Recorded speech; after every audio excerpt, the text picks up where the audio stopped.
The Power universe is about to explode because the finale of Power Book 4 Force isn't just an ending, it's a full-scale war that will rewrite everything we know about Tommy Egan's future. Episode 10 is setting up deaths we won't be ready for, betrayals that cut deep, and returns that could shake the entire Power timeline. Ghost, Tariq, Tommy, one last battle, and by the end of it, Chicago will never be the same again. This finale trailer makes one thing very clear. Nobody is safe, and every move now comes with blood on it. Tommy has reached the point of no return. After everything he's lost, everything he's built, and every line he's crossed, Episode 10 feels like the moment where the universe finally forces him to pay a price.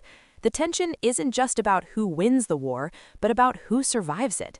Jared is spiraling out of control after Diamond's sacrifice, and that rage is going to land on someone close, fast, and brutally. Raheem is the most likely first victim because Jared won't accept that one of his own was taken out before the real fight even begins. Killing Raheem would be Jared's way of sending a message that he's done playing defense, and once that line is crossed, the violence won't slow down, it will multiply. Kate is also standing on very thin ice. With JP's funeral looming and Tommy emotionally exposed, that moment feels perfectly set up for chaos. One bad move, one unexpected confrontation, and Kate could become collateral damage in a war she never fully understood. If that happens, it won't just hurt Tommy, it will unleash a version of him that doesn't care about consequences anymore.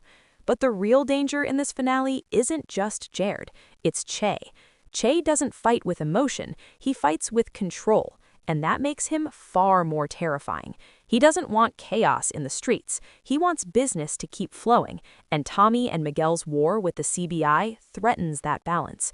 From Che's perspective, the smartest move isn't killing Tommy or Miguel directly, it's breaking them psychologically. That's why Maria becomes the biggest target. She represents leverage, vulnerability, and emotional weakness all in one. With everything falling apart and Kate possibly gone, Maria trying to escape to Mexico feels inevitable, but escape in the Power universe never comes easy. If Che tracks her down and orders her death, that moment would complete Tommy's emotional isolation. No family, no love, no safety net, just war. And once Tommy loses everyone he cares about, there's nothing left holding him back from burning the city down. That's where the returns come into play, because Tommy never fights his biggest wars alone. The trailer energy strongly points toward Tariq's return, and it makes perfect sense. At the end of Power Book 2, Ghost, Tariq received a mysterious call for help, and all signs point to that call coming from Tommy. This isn't the old Tariq anymore. This is a fully formed ghost in his own right, smarter, colder, and far more dangerous. Bringing Tariq into Chicago isn't just backup, it's escalation. Together, Tommy and Tariq represent two generations of the same mindset, willing to do whatever it takes to win. And then there's the question that refuses to die, Ghost himself.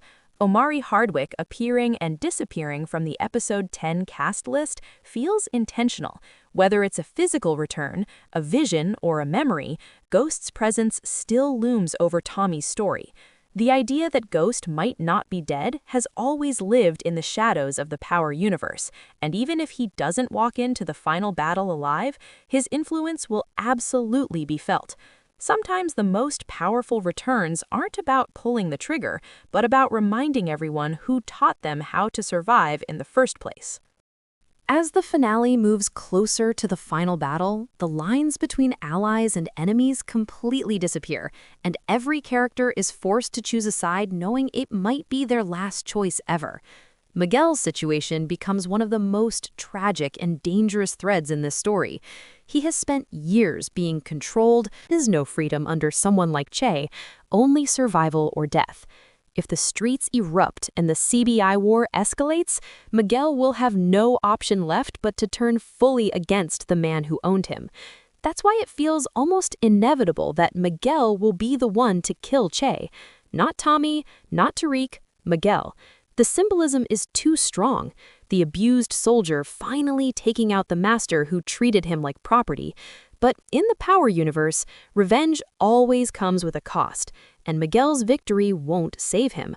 Ortega is still watching from above, calculating, waiting for the perfect moment to remove anyone who threatens his throne. Miguel's growth throughout this series has been real, and that's exactly why his death would hit so hard. Dying in the middle of the war, fighting alongside Tommy instead of under someone else's boot, would complete his arc in the most painful but meaningful way possible. At the same time, Shanti and Gerard's story is racing toward an unavoidable collision. Their relationship was built on lies, ambition, and betrayal, and no matter how much Shanti tried to believe Gerard could change, his true nature always surfaced when power was on the line. Gerard's anger, fueled by loss and ego, has made him reckless, and reckless people don't survive long in this world. Shanti has been underestimated again and again, treated like a tool instead of a player, but Episode 10